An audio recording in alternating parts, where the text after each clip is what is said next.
What's up, everyone? Welcome back to Better Biomed. Folks, I have been working on a new controller for my vacuum pump, and I think I finally have it working. You can see up here, using ChatGPT to create the code, and then over here, this is my Arduino integrated development, where you actually upload the code every time you make a change down here to this little Arduino, and it just does what you want it to do. So I started out by telling it a story of what I wanted to do, and there was a couple things that I made a mistake about.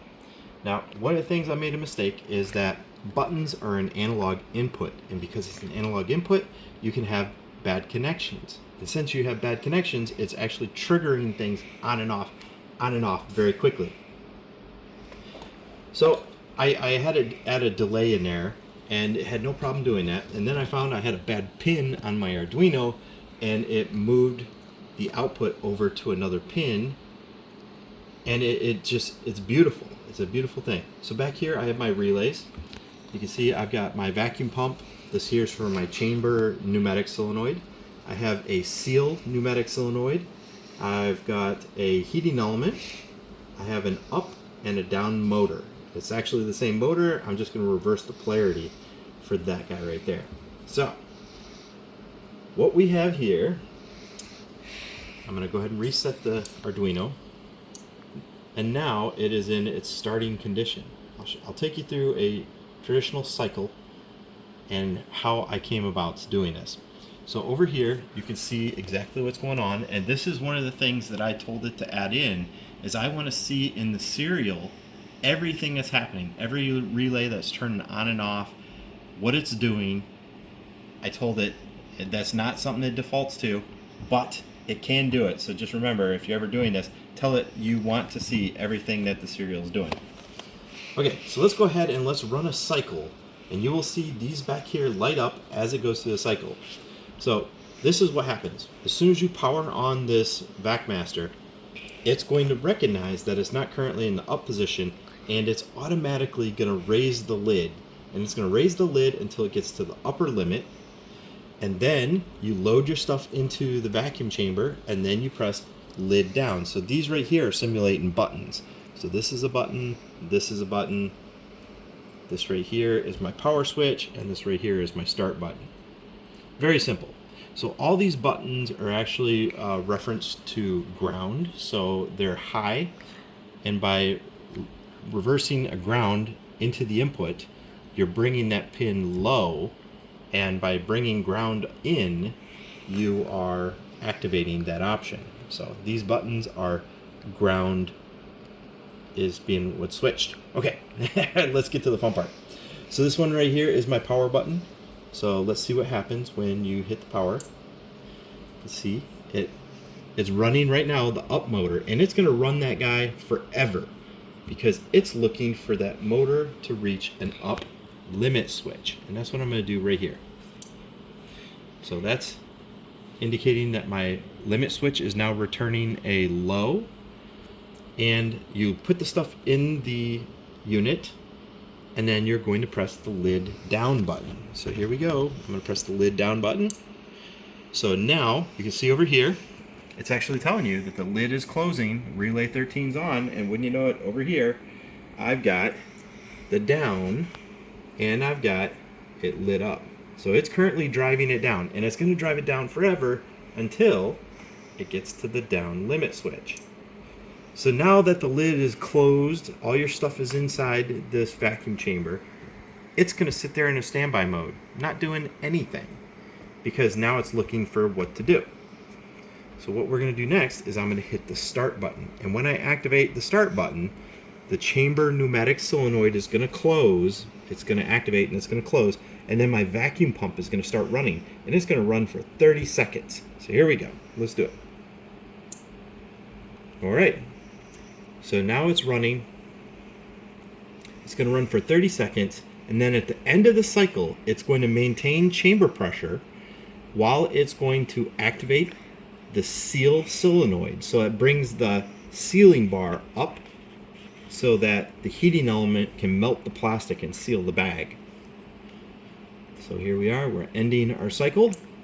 The seal is now up for 2 seconds, and then the heat kicks on. It goes for 5 seconds.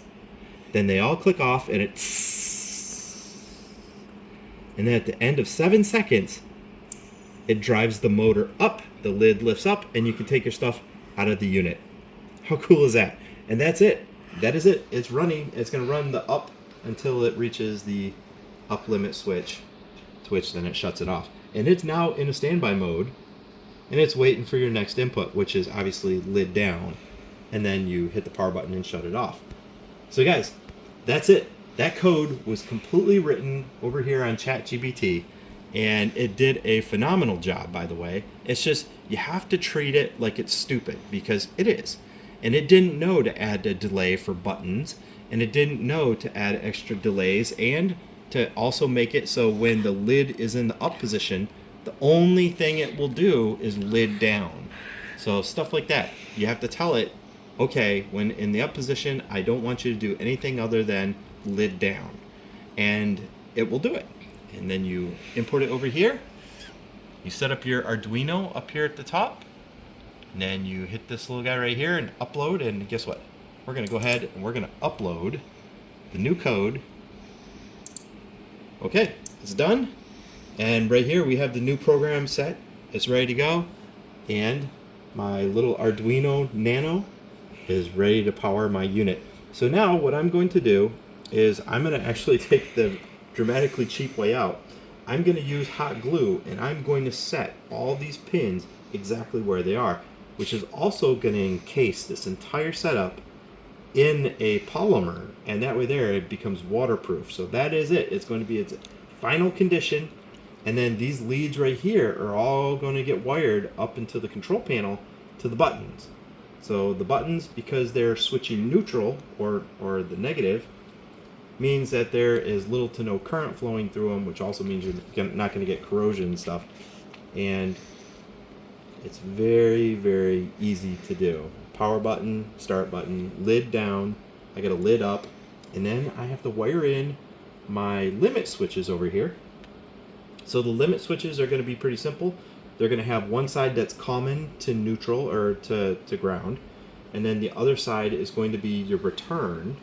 So that's these two wires right here. They're signaling. And then these guys over here, my vacuum pump is actually running on 120 volts AC. So I'm going to have my neutral going to the pump, and my hot is going to be switched. The chamber is a 24 volt solenoid. My seal over here, this is a 5 volt solenoid. And my heating element, I believe this is 24 volts. So my chamber and my heat can operate on the same power supply. And then the motor up and down is also 24 volts. It's just we got to reverse the polarity for these two. And that's it. I basically made an entire controller for a vacuum system, and it's completely open source. And I'll leave this code where you guys can explore it if you want. Not an issue whatsoever. And this here is going to be a permanent fix for my Vacmaster. I will have another video as soon as I get this wired in, so you guys can see how this is going to fit inside underneath my chamber. Alright guys, hope you like it. If you do, give me a thumbs up, and thanks for watching. If you enjoyed this video, don't forget to give it a thumbs up and subscribe for more content. I'd love to hear your thoughts, so drop a comment below with what you'd like to see in future videos.